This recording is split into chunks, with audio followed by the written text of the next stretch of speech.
मेरा 2.5 मरले का घर था, सब रुड़ गया, कुछ नहीं बचा। मेरी बेटी का सामान,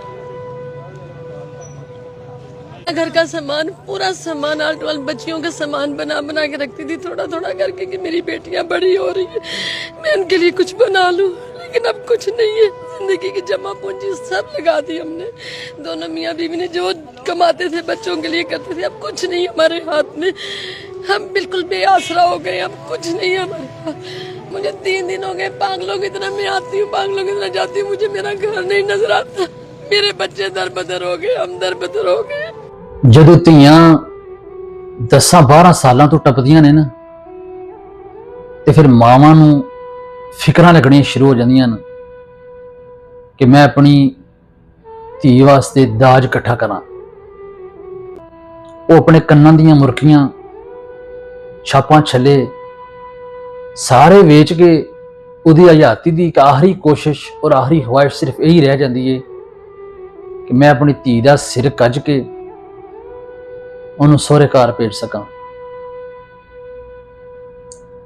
ਪਤਾ ਨਹੀਂ ਸਾਰੀ ਜ਼ਿੰਦਗੀ ਕਿਹੜਾ ਕਿਹੜਾ ਵਕਤ ਕਰਦੀ ਏ, ਮਾਲ ਡੰਗਰ ਰੱਖ, ਵੱਛੇ ਕੱਟੇ ਵੇਚ, ਕੁਕੜੀਆਂ ਦੇ ਅੰਡੇ ਵੇਚ, ਆਪਣੇ ਗੱਲੇ ਬਣਾਏ ਹੁੰਦੇ ਨੇ। ਜੇ ਕਿਤੇ ਸ਼ਹਿਰ ਵੀ ਜਾਣਾ ਤਾਂ 10-20 ਰੁਪਏ ਖਾਣੇ ਨਹੀਂ, ਉਹ ਵੀ ਜੋੜ ਲੈਣੇ ਨੇ ਕਿ ਮੈਂ ਆਪਣੀ ਧੀ ਵਾਸਤੇ ਕੋਈ ਸੋਹਣਾ ਜਿਹਾ ਦਾਜ ਬਣਾ ਲਵਾਂ। ਔਰ ਫਿਰ ਉਹਦੀ ਇਹ ਖੁਆਇਸ਼ ਹੁੰਦੀ ਏ ਕਿ ਮੇਰੀ ਧੀ ਦਾ ਦਾਜ ਇੰਜ ਦਾ ਹੋਣਾ ਚਾਹੀਦਾ ਹੈ ਕਿ ਪੂਰੇ ਮਹੱਲੇ, ਪਿੰਡ, ਬਰਾਦਰੀ ਚੋਂ ਕਿਸੇ ਦੀ ਵੀ ਧੀ ਇੰਜ ਦਾ ਦਾਜ ਲੈ ਕੇ ਨਾ ਗਈ ਹੋਵੇ। ਬੜਿਆਂ ਵਕਤਾਂ ਨਾਲ ਤੇ ਬੜੀਆਂ ਮਿਹਨਤਾਂ ਕਰਕੇ ਮਾਵਾਂ ਇਹ ਦਾਜ ਬਣਾਉਂਦੀਆਂ ਨੇ, ਆਪਣੀਆਂ ਆਂਦਰਾਂ ਕੱਪ ਕੇ, ਭੁੱਖਾਂ ਮਾਰ ਕੇ ਇਹ ਦਾਜ ਬਣਦੇ ਨੇ। ਸਾਡੀਆਂ ਪਿੰਡਾਂ 'ਚ, ਦਿਹਾਤੀ ਮਾਹੌਲਾਂ 'ਚ ਅੱਜ ਵੀ ਇਹੀ ਰਿਵਾਜ ਏ। ਪਿਓ ਵਿਚਾਰੇ ਸਾਰਾ ਦਿਨ ਮਿਹਨਤ ਕਰਦੇ ਨੇ, ਧੀ ਜਵਾਨ ਹੋ ਰਹੀ ਹੈ, ਦਿਹਾੜੀ ਲਾਉਣ ਤੋਂ ਬਾਅਦ ਵੀ ਉਹਨਾਂ ਦੀ ਕੋਸ਼ਿਸ਼ ਹੁੰਦੀ ਹੈ ਕਿ ਇਹਦਾ ਕੋਈ ਰੇਤ, ਕੋਈ ਬਜਰੀ, ਕੋਈ ਟਰਾਲੀ ਲੱਭ ਜਾਏ, ਉਹਨੂੰ ਕਿਸੇ ਦੇ ਕੋਠੇ ਤੇ ਚਾੜ ਛੜੀਏ, ਕਿਸੇ ਦੇ ਵਿਹੜੇ 'ਚ ਸੱਟ ਛੜੀਏ, ਕੋਈ 2-4 ਟਰਾਲੀਆਂ ਭਰ ਲਵੀਏ, ਕੋਈ ਰੇਹੜੀ ਲਾਈਏਗੀ ਤੇ ਸ਼ਾਮੀ 8 ਤੋਂ ਲੈ ਕੇ 2 ਘੰਟੇ ਹੋਰ 10 ਵਜੇ ਤੱਕ ਚਲਾ ਲੈਂਦੇ ਆ। ਕਿਸੇ ਰਕਸ਼ਾ ਰੱਖਿਆ ਤੇ ਉਹਦੀ ਕੋਸ਼ਿਸ਼ ਹੈ ਕਿ ਯਾਰ 2 ਘੰਟੇ ਲੇਟ ਆਇਆ ਕਰਾਂਗਾ। ਬੜਿਆਂ ਔਖਿਆਂ ਹੋ ਕੇ ਧੀਆਂ ਦੇ ਦਾਜ ਬਣਦੇ ਨੇ। ਤੁਸੀਂ ਸੋਚੋ, ਇਸ ਮਾਂ ਦਾ ਦੁੱਖ, ਇਸ ਮਾਂ ਦਾ ਕਰਬ, ਇਹਦੀ ਧੀ ਦਾ ਕੋਈ ਦਾਜ ਨਹੀਂ ਰੁੜਿਆ, ਬਲਕਿ ਇਹਦੀ ਪੂਰੀ ਕਾਇਨਾਤ ਰੁੜ ਗਈ ਏ। ਪਤਾ ਨਹੀਂ ਕਿਹੜੀਆਂ ਵਕਤਾਂ ਨਾਲ ਇਸ ਵਿਚਾਰੀ ਨੇ ਆਪਣੀ ਧੀ ਦੀਆਂ ਖੁਆਇਸ਼ਾਂ ਤੇ ਅਰਮਾਨ ਪੂਰੇ ਕਰਨ ਦੀ ਕੋਸ਼ਿਸ਼ ਕੀਤੀ ਹੋਵੇਗੀ। ਯਾਰ, ਜਿੰਨੇ ਵੀ ਧੀਆਂ ਲੈਣੇ ਨੇ, ਸਿਰਫ ਉਹ ਹੀ ਇਸ ਦੁੱਖ ਨੂੰ, ਇਸ ਕਰਬ ਨੂੰ ਸਮਝ ਸਕਦੇ ਨੇ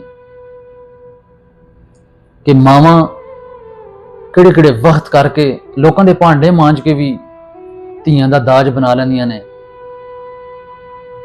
ਹੁਣ ਇਸ ਮਾਂ ਵਾਸਤੇ, ਸਾਡੇ ਵਾਸਤੇ ਸਿਰਫ ਇਹਦੀ ਧੀ ਦਾ ਦਾਜ ਰੁੜਿਆ ਹੈ, ਲੇਕਿਨ ਇਸ ਮਾਂ ਵਾਸਤੇ ਇਹਦੀ ਕੁੱਲ ਕਾਇਨਾਤ ਰੁੜ ਗਈ ਹੈ।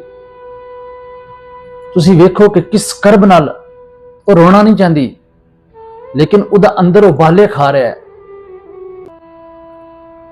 ਉਹ ਨਸ ਕੇ ਉਹਦਾ ਘਰ ਤਬਾਹ ਹੋ ਗਿਆ ਹੈ। ਉਹ ਫਿਰ ਘਰ ਲੱਜ ਜਾਂਦੀ ਏ, ਲੇਕਿਨ ਉਸ ਮਾਂ ਨੂੰ ਘਰ ਦੀ ਇੰਨੀ ਪਰਵਾਹ ਨਹੀਂ ਜਿਤਨੀ ਉਹਨੂੰ ਆਪਣੀ ਧੀ ਦਾ ਦਾਜ ਰੁੜਨ ਦੀ ਪਰਵਾਹ ਹੈ।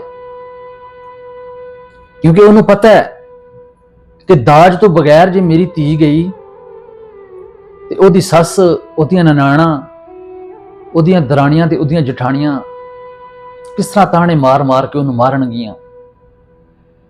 ਇਹ ਸਾਡਾ ਮਾਸ਼ਰਾ ਹੈ, ਬਹੁਤ ਜ਼ਾਲਮ ਮਾਸ਼ਰਾ ਹੈ। ਯਾਰ, ਪੁੱਤਰਾਂ ਵਾਲਿਆਂ ਅੱਗੇ ਮੇਰੀ ਗੁਜ਼ਾਰਿਸ਼ ਹੈ ਕਿ ਤੁਹਾਨੂੰ ਕਿਹੜੀ ਸ਼ੈ ਦੀ ਥੋੜ ਹੁੰਦੀ ਏ। ਪੁੱਤਰ ਤੇ ਅੱਗੇ ਤੁਹਾਡੇ ਘਰ ਰਹਿ ਰਿਹਾ ਹੁੰਦਾ ਨਾ, ਕਿ ਇੱਕ ਬੰਦੇ ਵਾਸਤੇ ਤੁਹਾਡੇ ਕੋਲ ਮੰਜੀ ਬਿਸਤਰਾ ਕੋਈ ਨਹੀਂ ਹੁੰਦਾ, ਇੱਕ ਬੰਦੇ ਵਾਸਤੇ ਤੁਹਾਡੇ ਕੋਲ ਉਥਾਲੀ ਪਰਾਤ ਮੁੱਕ ਜਾਂਦੀ ਹੈਗੀ। ਯਾਰ, ਖੁਦਾ ਦਾ ਨਾਂ ਜੇ ਇਸ ਲਾਨਤ ਨੂੰ ਖਤਮ ਕਰ ਛੱਡੋ। ਜਿਹੜੇ ਮਾਪੇ ਆਪਣੀਆਂ ਆਂਦਰਾਂ ਕੱਪ ਕੇ ਆਪਣੀ ਧੀ ਤੁਹਾਡੇ ਹਵਾਲਾ ਕਰ ਛੱਡਦੇ ਨੇ, ਯਾਰ ਉਸ ਤੋਂ ਵੱਧ ਕੇ ਤੁਹਾਨੂੰ ਹੋਰ ਕੀ ਚਾਹੀਦਾ ਹੈ? ਖੁਦਾ ਦਾ ਨਾਂ ਜੇ ਇਹ ਧੀਆਂ ਲਿਆਂ ਤੇ ਇਹ ਬੋਝ ਖਤਮ ਕਰ ਛੱਡੋ, ਇਹ ਲਾਹਨਤ ਖਤਮ ਕਰ ਛੱਡੋ। ਹਰ ਬੰਦਾ ਨਹੀਂ ਦੇ ਸਕਦਾ, ਹਰ ਬੰਦਾ ਇਹ ਪੂਰੀ ਨਹੀਂ ਪਾ ਸਕਦਾ। ਇਹਦਾ ਦੁੱਖ ਇਸ ਮਾਂ ਨੂੰ ਸਿਰਫ ਪੁੱਛੋ ਜਿਹਦੀ ਕੁੱਲ ਕਾਇਨਾਤ ਰੁੜ ਗਈ ਏ,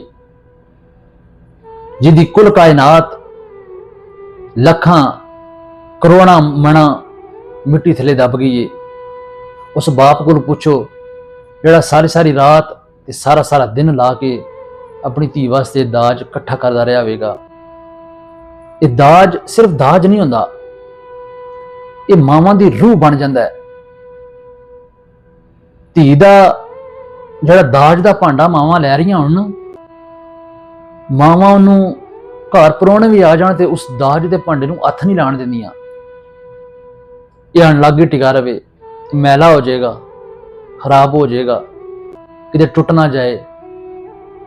ਫਿਰ ਉਹਨੂੰ ਵੇਖਦੀਆਂ ਰਹਿੰਦੀਆਂ ਨੇਗੀਆਂ, ਜਿਲੇ ਟਾਈਮ ਲੱਗੇ ਕੀ ਬਣਿਆ, ਮੰਜੀਆਂ, ਬਿਸਤਰੇ, ਪੀੜੀਆਂ, ਭਾਂਡੇ, ਪੇਟੀਆਂ, ਪਤਾ ਨਹੀਂ ਉਹ ਆਪਣੀਆਂ ਆਂਦਰਾਂ ਮਾਰ ਕੇ ਕਿੱਥੋਂ ਕਿੱਥੋਂ ਕਮੇਟੀਆਂ ਪਾ ਕੇ ਧੀਆਂ ਦੇ ਅਜੇਜ਼ ਪੂਰੇ ਕਰਦੀਆਂ ਨੇ। ਯਾਰ ਇਹ ਸਮਾਜ ਬੜਾ ਜ਼ਾਲਮ ਹੈਗਾ।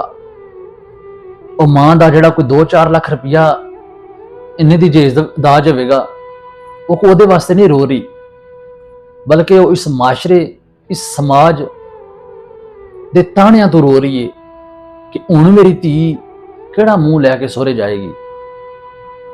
ਯਾਰ ਆ ਰੀਤ ਖਤਮ ਕਰ ਛੱਡੋ, ਖੁਦਾ ਦਾ ਨਾਂ ਜੇ ਐਸੇ ਰੀਤ ਨੂੰ ਦਫਨ ਕਰ ਛੱਡੋ। ਇਹ ਮੇਰਾ ਤੁਹਾਡੇ ਅੱਗੇ ਤਰਲਾ ਹੈ। अल्लाह इस दुनिया का नाज ते जिस मजहब, जिस मसलक, जिस मुल्क दियां भी धीआं ने, अल्लाह सब बंदे नेक नसीब करे और अल्लाह सब बंदे बख्त बुलंद करे। मेरी दुआ है।